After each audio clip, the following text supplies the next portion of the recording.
welcome back to JP's Budget Collecting in another episode of the Indie Show. Tonight we are talking Invincible. This is Ultimate Collection Volume 6, issues 60 through 70.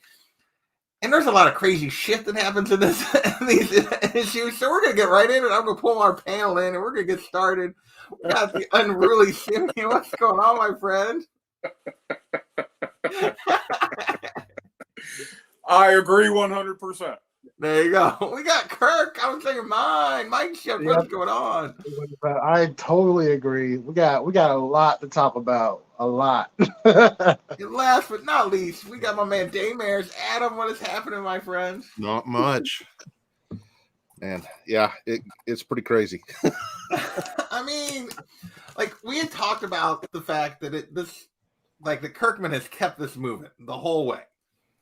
Like, he like dialed it to 11. We did a little spinal tap for these issues, you know. It does slow down a little bit the last couple issues of this particular volume, but it's like, good grief. So I'm gonna start with Daymers. What did you think of these issues? What did you think of the storyline in general? There was a lot that happens. Number one, number two, I can't think of his name. The main government guy really screwed up. Oh, Cecil, yeah. Cecil, Oh, yeah. Yeah. Cecil, like, a little arrogant for his own good. Yeah. Pretty much. Yeah. I mean, I and we don't know how that turns out in this section, but I have a feeling it's not going to be good for lots of people. And not probably going to be good for people. But, I mean, the lie just in and of itself is going to be bad, let alone, what the lie was about. Yeah. So, yeah, because when Mark finds out about that lie, he's not going to be happy. He's having a little bit of problem with anger. Yeah. Oh, yeah. Oh, yeah. What about you, Kurt? What do you think of this volume?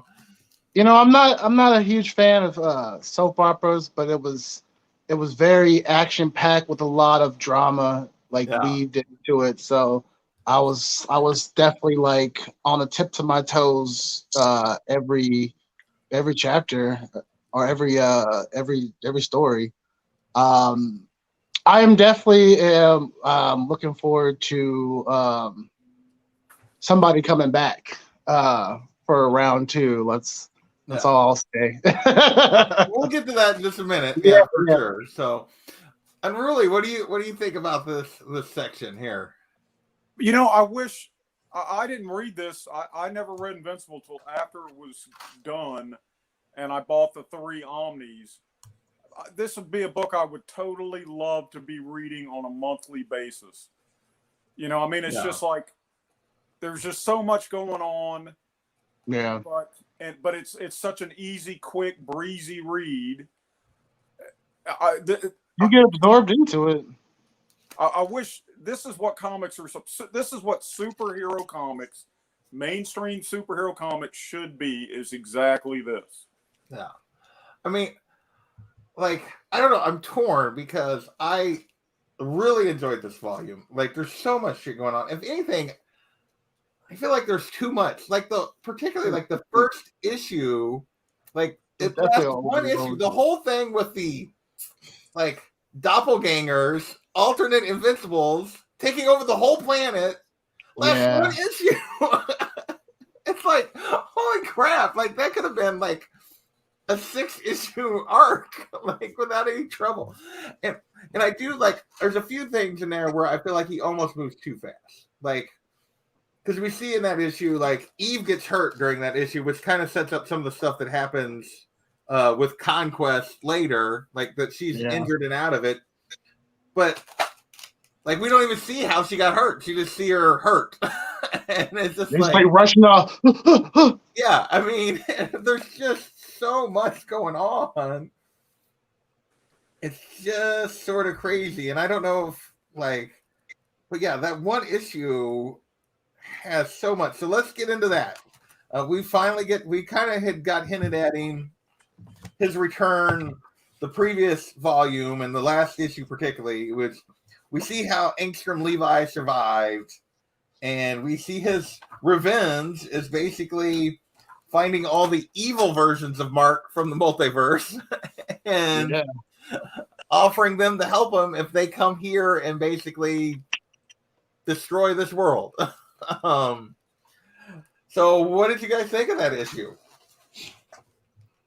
I loved it. I loved hearing about because Kirkman only gave you like little tidbits of like backstories of the evil, evil marks, and it was just like, dang, like, one of them killed his mom and enjoyed it. The other, it was like, Jesus.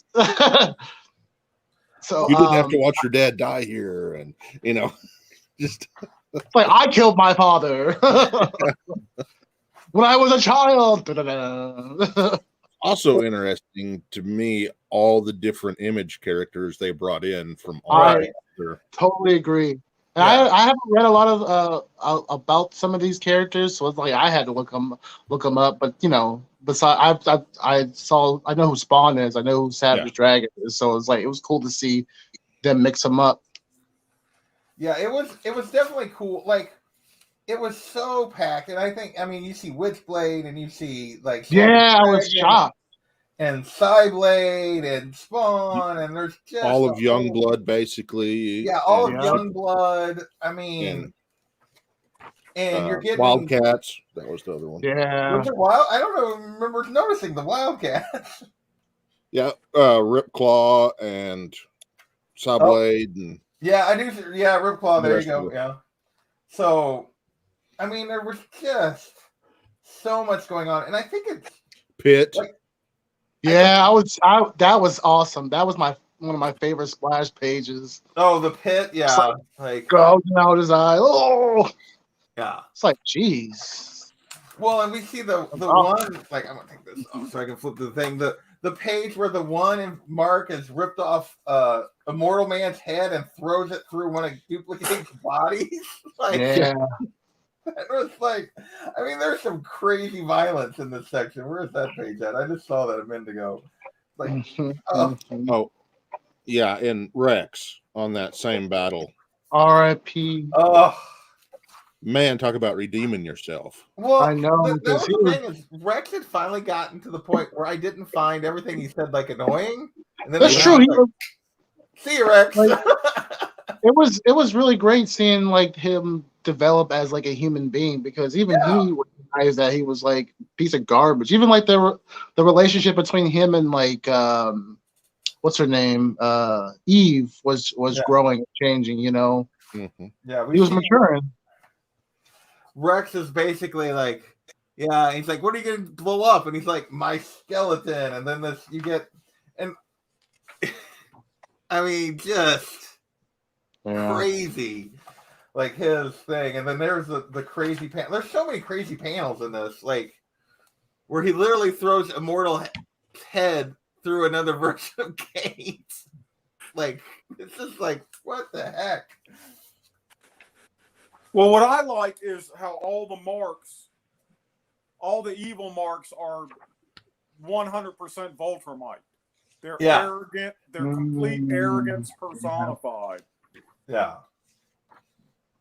Like when he's throwing the head through Duplicate. Pathetic. You call yourselves the Guardians of the Globes? You're an embarrassment. Yeah. I can't believe I killed you all so easily. Yeah.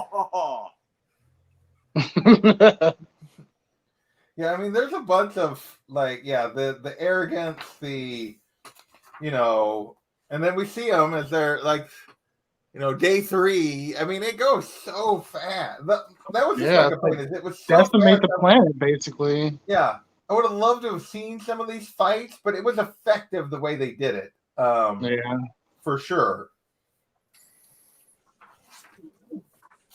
And then I love how they end up turning on him, and so he sends them to basically tries to strand them somewhere, like some apocalyptic wasteland. Well, it looks like the same world that is the one that Mark actually like. Yeah, that's what I was thinking too. Yeah, the one where he met like old Eve, right? Yeah. I mean, the look on his face, like, how disappointing. Just like, oh, you guys are going to challenge me.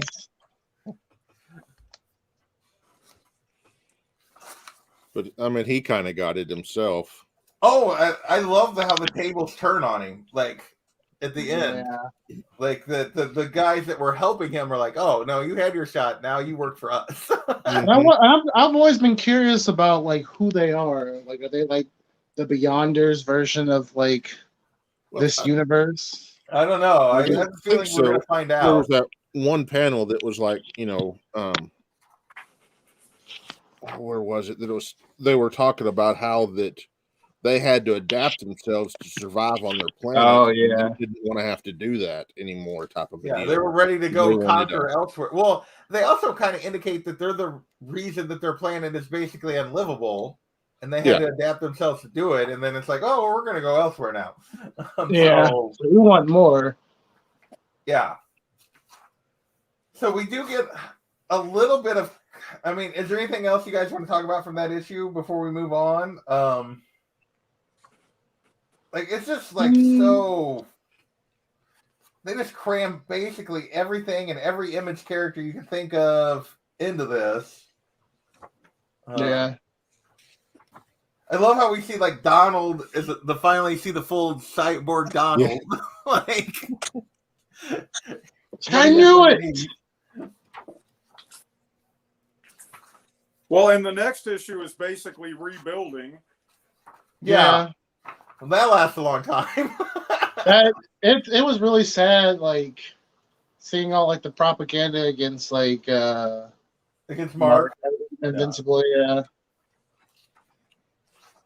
and then his interaction with like with her parents, with Eve's parents. Or am I jumping too far ahead? No, that was in that chapter, like where he meets them or whatever, where he's where she's being taken care of, and he meets them briefly, and Eve's dad is just an ultimate like just jerk.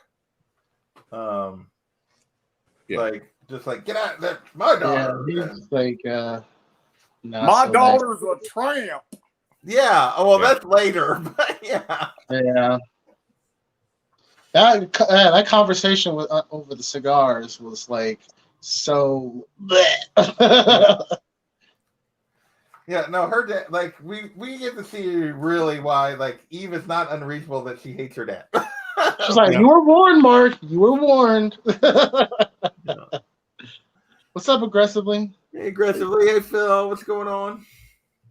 But don't you think Eve, all right, especially later, and Mark is wrestling with his anger and the decision to be an anti-Batman or a Batman. Eve is what keeps him grounded. His genuine love for her is but makes me not doubt his sanity or good intentions. Yeah. Well, in a lot of ways, it's his one connection that, like, his connection with his little brother is kind of screwed up because his little brother is just so, has very different perspective on humanity, much more like his dad. His dad, even as he's struggling like with his mom, and it's just like, so she's basically all he's got. Yeah.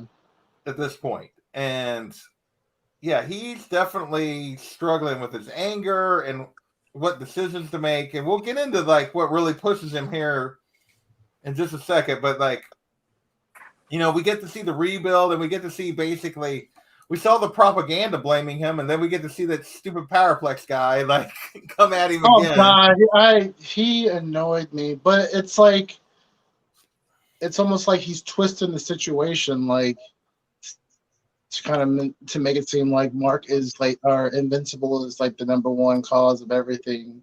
Yeah. But a lot of people on the planet think that, though. So a lot of people think that he's another one that won't take, much like Angstrom Levi, won't take responsibility for his own actions. Yeah. Like in what he's done, and it's just like instead they just blame Mark, and it's So I don't want to spend too much more time on this. I want to get to the main event here, and we see him. I love his announcement. Stand ready for my arrival, Worm. Yes. Yes. And there he is. Mr. Conquest. He even got like the Infinity Gauntlet on. He does have the Infinity Gauntlet. All right, like, so what do we think of Conquest? Let's start with you, Adam. What did you think of Conquest in this fight that we're about to talk about here? Well, he sort of personifies the Viltrumites. I mean, he's cocky, but very strong, and for the most part backs it up and is never lost. Yeah. So he, I guess that's why, one of the big reasons why he is cocky is, Well, in a lot of ways, he's kind of like what is it?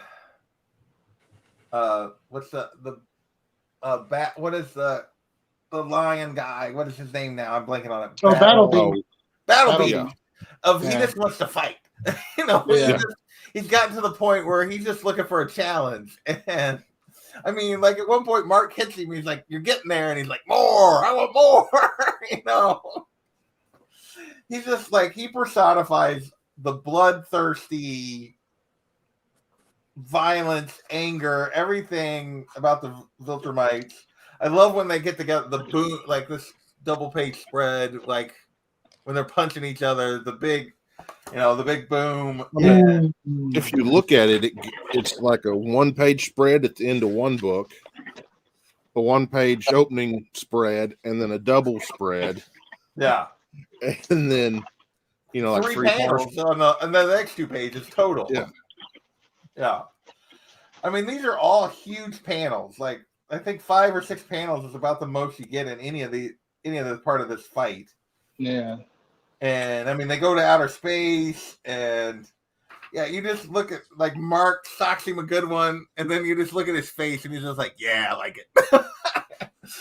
Kirk, what do you think of Conquest? I didn't get to you yet.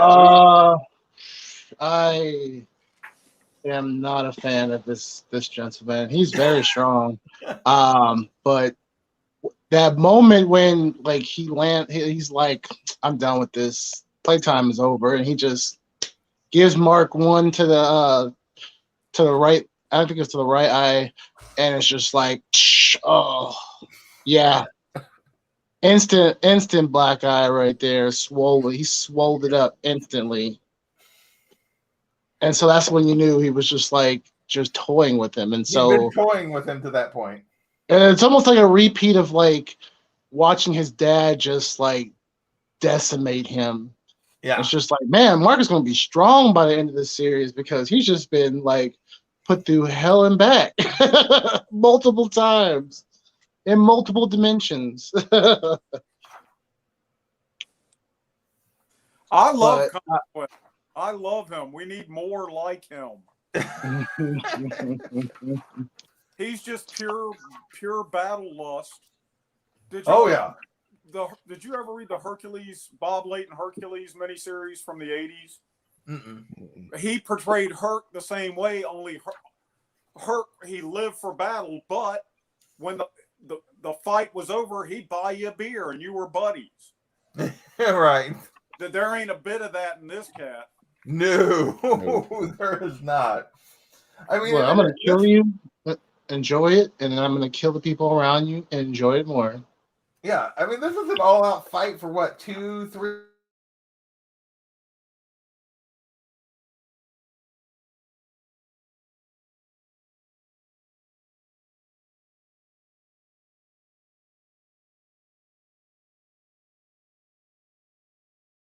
Get involved and almost gets himself ripped in half, which is just like, Kirk, you're on mute.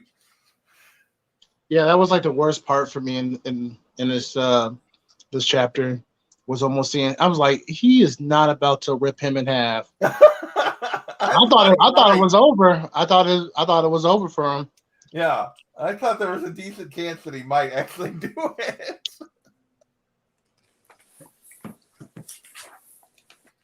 I love the part where he's flying around and just shoving Mark's face through a battleship and mountains. And he's just like, And then Eve comes swooping in. Oh yeah, Eve tries to help him. No, instantly it was over. Yeah, and she was just no help at all. Well, she was no match. I do find it interesting that we see that like her powers have been limited because when she comes back, she actually does help. But oh yeah, she like blasted him with her. Yeah, but whatever this, that theme when is. he starts, puts his hand through her chest. That punch to the face, like she was instantly out. Yeah, I'm surprised that didn't finish her off.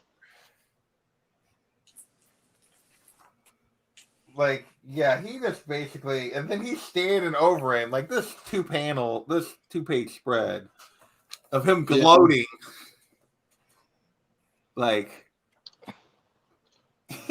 just that's a perfect blend of pictures and words to just describe pure amorality. Yeah. Yeah. Yeah, because he's basically thanking him because he didn't have any mission parameters. There was nobody he could kill. Nobody, he could just do whatever he wanted on this mission. Normally they tell me don't destroy this, keep this person alive.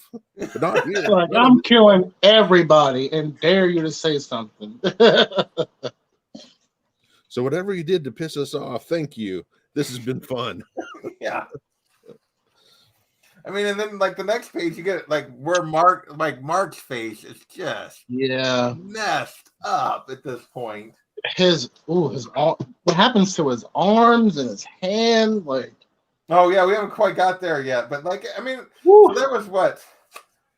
So no, it starts in 62. Yeah, 62, 63, and 64 are all just fight, and it's just and then we get more of these massive double-page spreads when he finally destroys his great. I love that one. Mechanical arm. Otley does just a fantastic job in this whole section. And it's just kind of gross and disgusting and violent. And when Mark bites his shoulder. It gets gnarly. Man. But that's our line, further down the line, after that line, he keeps talking about stepping over, doing whatever it takes to win. Yeah. And there couldn't have been a more fitting way for Mark to win the fight. No. Yeah. Well, yeah, his arms are basically they're done. Thrashed at this point. Bones are sticking out. Yeah, and one of his legs, from previously. Yeah, he's got a broken leg, a broken arm. And then we get after we think Eve is dead, we get this we get the first hint. We get a hint that her powers are more than what we originally thought. She's the Phoenix. She's basically the Phoenix. We see her rise and realize Mark's in trouble, and then this blast, his body just got serious damage. And then of course he just passes out immediately, but Conquest is just effed up after that. For sure. Oof. Yeah.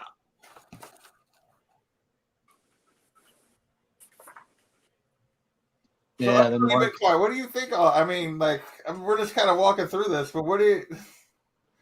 Oh, I'm not even to the here we go. So then we get the final. Mark's got him down on the ground, and there's 2 pages of him just headbutting him in the face. Is this still fun? Yeah, I mean.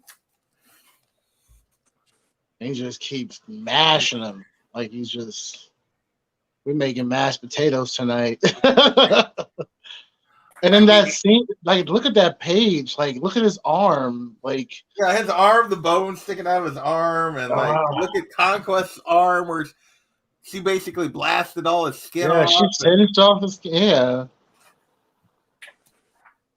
And then look at his face. Yeah, I mean, it's just oh my gosh. So we kind of walked through this. Like I said, it goes on for 3 issues. So you guys got other thoughts on Conquest in this fight? I mean, it's just Mark pushed to his absolute limit. He definitely gets a couple of assists at key times that from a little brother who almost gets himself ripped in half, and Eve who basically dies and resurrects herself. So yeah, what are you guys' thoughts on this? I feel like we're just kind of walking through it, but I love it. You know how Mark has to keep pushing himself to fly faster? Yeah. I'm quite sure that these battles where he pushes himself to the limit make him stronger. Yeah. Well, I mean, you can notice that, the angrier he gets, the stronger he gets. It's common. Even though Conquest is kind of like, that's not how it works, but it appears to kind of work that way a little bit. Yeah, because, it's almost like a hope mentality. Or at least he realizes that he has that strength to tap into. Yeah. He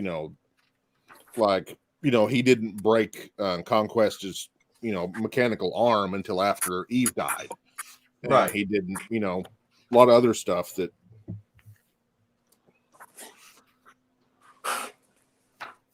But even with all this action going on, and sometimes in just throwaway panels, you're still seeing character progression. Yeah. The little interlude where Mark's mom comes to the hospital, and there's even what cracked me up, the panels. This is a couple issues earlier where they show 4 panels of people from Mark's life watching on TV. Yeah. Oh yeah. There's his old girlfriend looking, concerned with her boyfriend. She's still with that dude. Her boyfriend's annoyed that she's concerned. Just cool stuff peppered throughout this whole series like that. Yeah. Yeah, he touches base on basically everybody that would have concerns about Mark in his life, and it's just really well done, and we get a lot of two conquests. I love the part after he breaks his mechanical arm. He's like, "Now we're getting somewhere." All right, now this is a fight.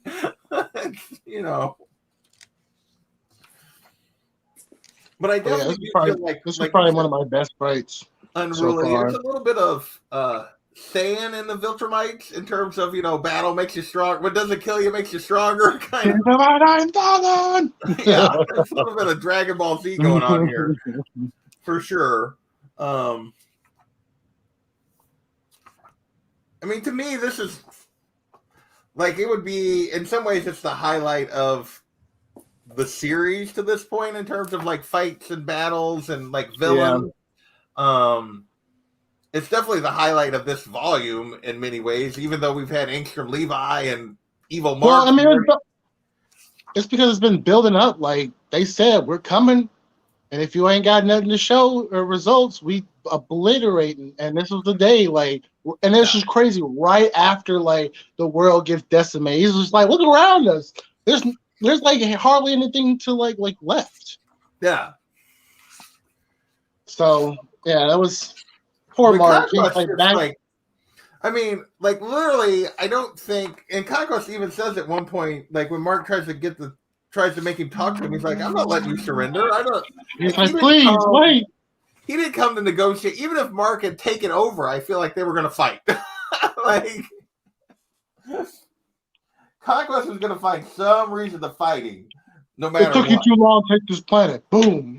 Yeah, it took you too long. You don't have complete control. You don't, something. Exactly.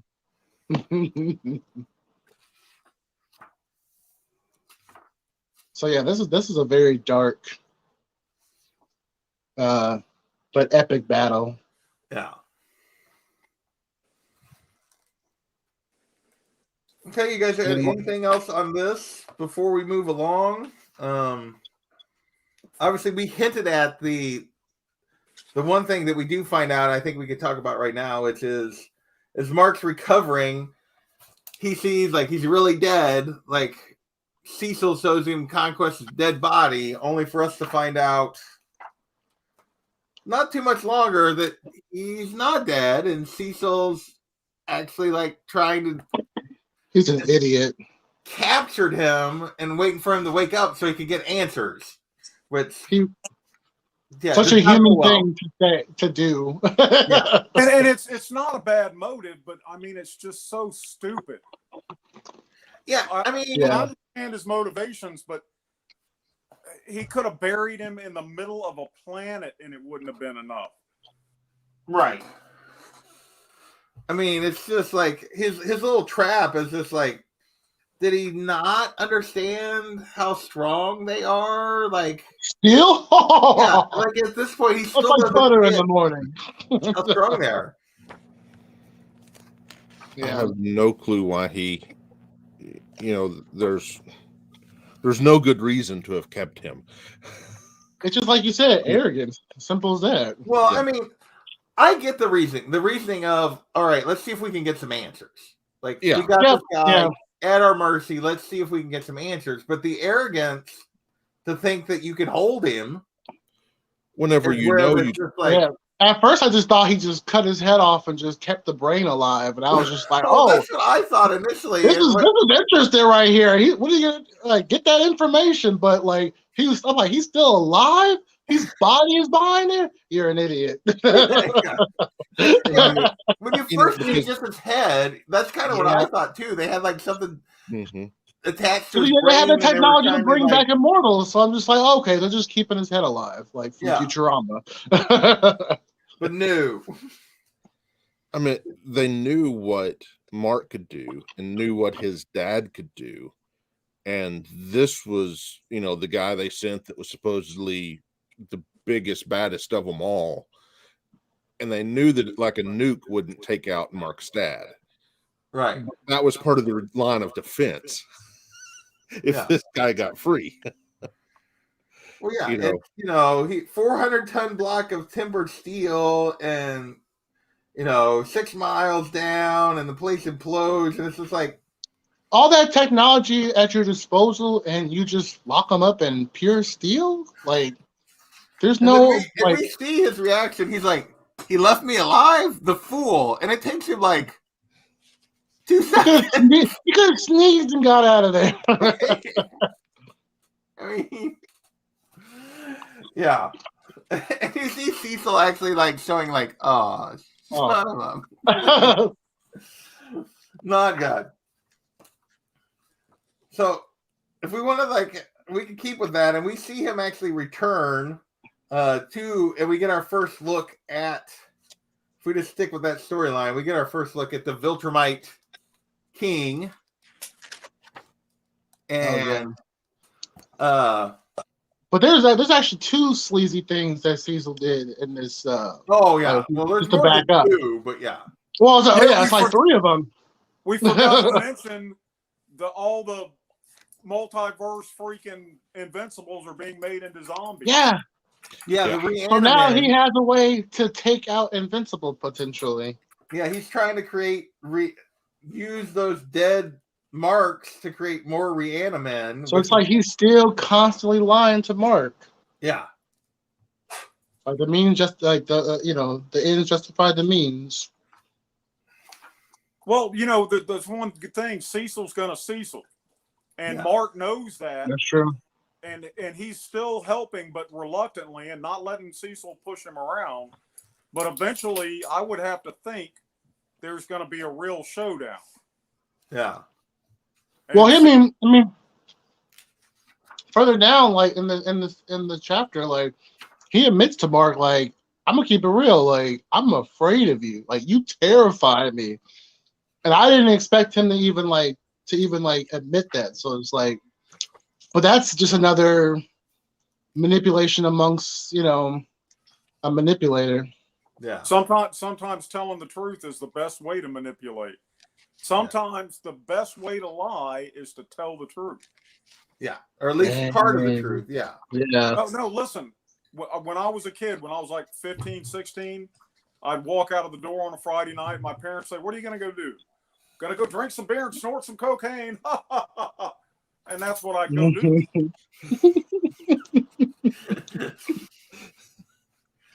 Yeah, it's just the way you tell the truth. in that case. They have no time to react. Well, they're like, he wouldn't actually tell us that. Then yeah. Oh, he must be fooling. He's going to study. But it works in more situations than that, you know. Oh yeah, it does. It definitely does. That's how I play poker. What's up, Tacoma? I need to play poker with Tacoma then. Now that I know his style. Oh. He was here on Monday when we were talking Lock and Key. I know. I need to get that trade. That was a great show. We get kind of the aftermath, and we get Mark having conversations with Cecil and with Eve, but we also get him having a conversation with his little brother. And you can see again where Mark is just everything that's happened has pushed Mark to the brink. You know, stepping over that line. Yeah. And he basically tells little bro that no, I was wrong. You're right. Let's kill them all. I mean, it's just, you know, and you can just see he's struggling. He's a little bit lost. He's been dealing with just unbelievable things and pressure. And so what did you guys think of where he's at the end of this, like after this fight with Conquest? It just and Rex's funeral and everything all that does to him. I just don't believe in that, the whole if you kill you lower yourselves to their level bullshit. Yeah. Some motherfuckers need to be killed. Period. Setting yourself up as judge, jury, and executioner, yes, that's not. Well, and that's the fine line you walk. It's not necessarily, at least for me, when I think of like that whole thing of Batman doesn't kill, and then you know, it's the fine line. It's not that necessarily. I think, and then Punisher kills everybody, and it's like, I think they're both wrong. But how do you walk that line? And I think that's where Mark is at. Is how do you walk the line of? And Cecil calls him on it. It's like, but even Cecil agrees with him. You know, like, to make that decision. Go ahead. Yeah. Kurt. No, I'm just saying. But even Cecil agrees. Like, there's times and a place where you have to cross that line and you have to kill somebody. But putting you in that position, yourself in that position every single time, almost like how Superior Spider-Man first started off. Like, he came in like Peter Parker was doing this wrong. I'm killing every one of these supervillains, and he started just taking supervillains out. Yeah, but you know, and Cecil, like, for as sleazy as Cecil is, he's not dumb, and he's like, and he talks about it, he's like, you know, the problem is you're not always equipped to make a clear call, and you're not always. I agree on that. You're not always right, young. And nobody would be, and it's just like, so once you start making those decisions, like, talk about a whole nother level of burden you're putting on yourself. Whereas if you walk one way or the other, it's easier to a certain degree because you're not having to make individual choices. And well, Mark, we keep, or I keep forgetting, Mark's a kid. Yeah. He's a kid with no real life experience, but he has genuine empathy and genuine good moral grounding. As he gets older, those decisions will be easier to make, and he won't be as prone to let his emotions cloud his judgment. Right. David, you're right. It's a fine line to walk, and it's hell to be put in that position. But you know, there are people that thrive on it. You know, like Nicholson and a few good men. We do need men on that wall. Yeah. I mean, it would be a tough walk, to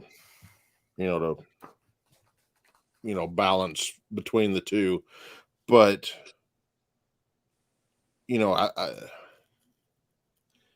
I don't think he wants to kill everybody. But then, like with people like Conquest, he's thinking, I'm the only person that can do this. Yeah. We have to make sure he's dead. He is only here for one reason. Yeah. And he will keep doing that. And, if left alive. No, and you can see where he pulled back, from, talking about the what was it? The dinosaur. Dinosaur. He hit and became a Oh yeah. And he's like, and he was about ready to kill him, but Yeah. they, stopped. He's like, oh, almost. Yeah, even with the brother that can cover himself in rocks, like he was gonna take him. He was gonna take him out. He Like, considered I'm tired of doing these dance. This is the second time I saved you. Yeah. Well, and then we see finally see the return of the sequids, and and they're trying to get all the people away from him so that they get him, and basically they get him down to the one guy that they can attach to, and whereas he almost did but didn't take out those other folks, like he does here. I mean, yeah. And that guy, to a certain degree, the person is just a victim. Yeah, he couldn't do anything about it. One thing I noticed about the Squeaquids or whatever, one of the scenes in here. Let me find it. Okay, so this one right here. Yeah. If you notice right there, there is the Big Lebowski and his friend. Right. Oh, in the background? Oh, yeah. Oh, I didn't even No way. Oh, excellent catch. Oh my God. I have to go back and no way. Oh my God. I just happened to catch that, so I marked it. Mark this page so I could find what page? What page is that? I got. It's right toward the end. So here's of the bigger fight. It's like page. Oh my God! I have to go back. It's during the it's towards the end. It's when Robot actually like escapes himself, and he's with all the people. Oh yeah, you're right. You're right. Yeah. Okay. Hey, Curly. So, but yeah, I saw that. I was like, "Oh, that's awesome." Because there's been, I don't know, I've caught 4 or 5 of them, and I'm sure there's a bunch I have not caught. Of just little things like that in the background. License plates and just other little tidbits. But I was going through there, and I was like, "Oh, what is his name? Walt? Is that the bowler?" Yeah, and I was like, "That's." And then I looked next, and I was like, "That's the Big Lebowski." It's got 2 of both of them. Yeah, that is cool. I did not catch that. That is awesome. Yeah, I did not even way over my head. So we've skipped issue 66 and 67 where we get to see what's happening with Pops and Well, I was kind of just poor Omni-Man and his new roommate. Omni-Man and his new roommate. Oh my God, Alan's wife. I love her. But what's cool is, if you notice, Corey Walker drew these 2 issues. Yeah, I know that. I'm like, the art switched up. Like I was gonna bring that up too. Artist. That's crazy. Because I was just like, what happened? Like, they came back for 2 or 3 issues. Yeah, and I think he does that a couple times the rest of the way. But back for stuff. But we get to find out why the Viltrumite. There's only 50 of them left. And the score, which is crazy. Like it basically, but finding out who created it was even trippier. Yeah, and then we find out who was behind it. They were standing right in front of him the whole time. Yeah, that's crazy. No wonder he went under, like deep undercover. Because they were going to kill him if they found out. Well, I think he created the virus after he was gone, but like. Oh, okay. Like in his effort to. I thought he did it then dipped. But and then the whole 2 issues is about them looking for things that could help them fight the Viltrumites, and then they find out about the virus, and then we find out who created it, and they're working on an even more vicious one to finish them off if they have to. But it's like it's gotten to the point where it's just like we gotta get sacrificed then so be it. Because he was Yeah. that's what he basically was saying. Like, we might have to push the button, and we might just have to take one for the team. Yeah. And we all just go like, this is the eradication of our species. Well, I love how these two issues are just like the entire rest of the story, just jam-packed with shit going on. Yeah. And how Omni-Man and Alan are they're having fun while they're doing this. Yeah. Alan a little bit more than Omni-Man. And Alan definitely more than Omni-Man. Omni-Man seems very happy to finally get his own place. that scene where she blasts Omni-Man's clothes off, that made me, I was dying. Well, that and he can sleep through anything. Meanwhile, he's over there with yeah. They're just so oblivious because it's like he's clearly, obviously awake. Yeah. That must how humans sleep. Our vulture might sleep. And I love the planet with the raptors that can kill Voltrumites. Yes. And the whole this fake Picard just is an idiot. Oh, I'm just gonna blow it up. Isn't that's supposed to be a parody of Star Trek, right? Because that looks like Data. That's for show Data. It was excellent. I loved it because that's the second time they popped up, right? I remember them from I think I remember seeing them flying around a while back in some. We get like a Picard and a Data, and there's Worf. One guy looks like Worf in the background for sure. I didn't even peep that. No way. That is. Make myself big. Yeah. That is hilarious. Yeah, that's Worf in the background there. Man, that is so good. And then the psychic lady, I forget what her name is. Yeah. Deanna. Wait. Yeah, Deanna. Yeah. Yeah. So they're definitely, he loves to throw homages and callbacks to other stuff in here. It's done so well. Yeah. You could tell he was raised a nerd. But here's what's scary. Omni-Man saying, "No, you don't. These things eat Voltrumites alive. The only reason we're lasting this long is they're groggy from being frozen." Yeah. Well, remember we see when they're explaining the scourge, like we see those things like eating Voltrumites. Yeah. Like happily. Yeah.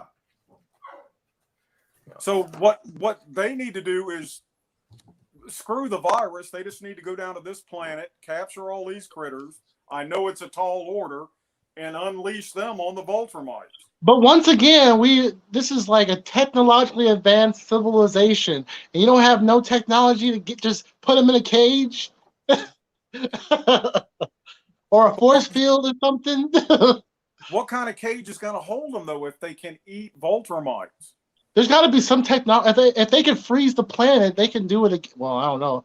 Or there's got to be some kind of instant freeze or something. Yeah, they just block the sun. Is how they froze them. But yeah, that's true. Yeah. All right. Well, I know we go here pretty quick. The other thing that we find that happens in this is Eve gets a surprise. Yeah, I wonder where this is gonna go. Yeah, it's like she's pregos. Yeah. So we see this, and she does not tell Mark. But is that's why I was thinking, like, is that the reason why her powers is acting up because she's pregnant, and was she pregnant before? And did the baby get killed too? And then I don't know. I have so many questions. Yes. Well, I thought that was pretty trippy. At this point, we're pretty close to halfway through. Oh, okay. Or, if you think about it, whenever she rebuilt herself, did she create a baby inside of her? Yeah. Yeah. That's interesting. That's scary. Yeah, that is. I don't know. I personally think her boobs I don't think she created that was hilarious. Because it was, apparently a subconscious thought. Maybe her boobs are bigger because she's pregnant. Yeah. I also thought about that too. Oh, I think no, that's I didn't closer to even the peep. Yeah, I didn't even make that I thought connection. about Yeah, that you're right. too, and I was like, okay, which one came first? You know, in Yeah. that dynamic. I was Chicken like, or the I- egg? they both come at the same time. You I know, think she's pregnant because they've been going at it like rabbits. Oh yeah, yeah. yeah, that's what you think. But you know, she was just, you know, destroyed in the stomach basically, Yeah. and then rebuilt herself. So, you know, I'm But assuming it's that's my Mark's. question. Like, but was I she meant pregnant before? before. You That's a know, good question. I don't know. and then the child got recreated, so now it's just like this. I don't know. It's a vulture mite and her. That's gonna be like a beastly child, an invulnerable like magician that can just create anything out of molecules. Oh Yeah, my gosh, that kid could have some serious, like, it's like Franklin really Richards. indestructible. Well, yeah, because Eve's powers are just off the chart, and she basically says there's like a chip in her to keep them from like her being able to do organic matter most of the time. Like, But if she kid just wouldn't have the chip, so he could do them potentially could do matter manipulation and then be as strong as a Viltrumite. Like, holy moly! Like, that kid would be unstoppable for sure. But then again, you know, he may not get that from her. He may not. You don't know. So, yeah, his vulture mite DNA just might be dominant. Well, I mean, you know, because was she exposed? I forgot how she got her powers. she was She a was baby. She was an experimented on. experiment. Yeah, she was an experiment. Her parents, I think they basically paid her parents to experiment on her. No, well, so she was those basically powers created, may not pass on. and then the doctor, if you remember right, the doctor, like her parents that she thinks she has, their kid died during childbirth, and the doctor switched them to hide her from the government. So she was basically created. I completely forgot about that. Yeah, that's why she was like, "I'm not a test tube baby," but she is. Yeah, she actually was. So yeah. So her powers may not carry over to the child. Yeah. We don't know. Yeah, that would be cool if it did, though. Well, and yeah, I don't. So, but what about that? What about that alien that came out of? We didn't touch about like the alien that came out of talk about the alien Rex's mouth. Yeah, like the chick. And was that the only one that was in there? And that was so weird. It was such a weird little side story. It was kind of like a, you know, like Maxima or Superman or something. Just like this alien chick comes down, I need your power, and then like just to distract them while the Squidward guy was fighting. It was so like, it was just I felt like it was just kind of an extra fight. Oh yeah, like the Gamora looking chick. Yeah, the Gamora looking. I need your planet's energy. Your planet will be mine. Yeah. But I feel like that's going to come back. That's going to come back and probably be something else. Halfway through, and we've been killing villains here quite a bit. So lately, a lot of her coming in was just, you know, like a story point that he's putting his job above, you know, what the government wants him to do. Could be. But, you know, it was also like the first time they really showed him actually doing his job. Like, you know, that he's been trying to make money for. So maybe that was a big part of it as well. So, and meanwhile, we got to see little brother hit puberty. Yeah, and like grow, like he's just growing like super fast. Yeah, but I think he says his growth rate is slowing down. Yeah, finally it's starting to slow down. But I love like his little like he shows up in his new costume and he's just like nobody's at home. And they're just like wink wink sex. Wink, wink. But then they're like, well, we do have the house to ourselves. Gross. So they do take advantage. But, yeah. Oh, that was interesting. Well, I know we're almost out of time because Kirk's got another show to do with somebody who was in the chat here earlier, Mr. Not. Oh, Rob. Yeah. So, and then we finally start of the last issue, we get Alan and Dad are back. It's time to go, Mark. The time has come, the walrus said, to learn the many things. And I will say, of shoes and ships and sealing wax, of cabbages and kings. And I do feel like, and maybe because we're reading it like this, it's not as it's maybe didn't feel as unnecessary and overbearing. Of like, we got another recap issue. Like he's done that a couple times. Yeah. And it's just like, do we really need a recap issue? I kind of skimmed over that because I'm like, we know all. Well, technically, Eve doesn't know everything, but yeah. I mean, before, this is the second time we've gotten a recap issue of him telling his girlfriend everything. It was a different girlfriend the first time, but think about it. If it came out in issue form, this would be 5 years into the run. This is true. Oh, okay. I mean, most of the recap is the stuff that just happened in the previous 10 issues, though. Yeah, they even recapped her dying. Yeah, he even recapped the conquest stuff. Well, I mean, he was talking about his trauma though too, so and then that kind of made sense. And what was the original schedule on this? Did Kirkman meet a monthly schedule? Maybe. I don't know. I was not watching it when it was coming out. Yeah, I have no idea. That would be interesting to look up though. I just wonder if it was monthly-ish. Chapter 60 would have been 5 years. This is true. So that's almost 6 years if it was monthly. Yeah, that's true. Poopers. All right. Well, any final things you guys want to point out before we wrap this up? I'm good till next time. Yep. Yeah, I can't wait to see this war and what's that gonna look like. I think and how it's gonna. Go I'm ahead. sorry, I interrupted. No, go ahead. No, I was saying how it's gonna affect the Earth. That's it. Go ahead. I think this is going to be like Fables, JP. We're going to see the war with the Voltrumites, and we're still going to have a lot of series to go afterwards. Definitely. Sorry, the dog has decided he's going to sit here and whine at me. But that's why I put myself on mute. But yeah, clearly the war is about halfway through the series, the way they're telling us. So there's going to be a lot to...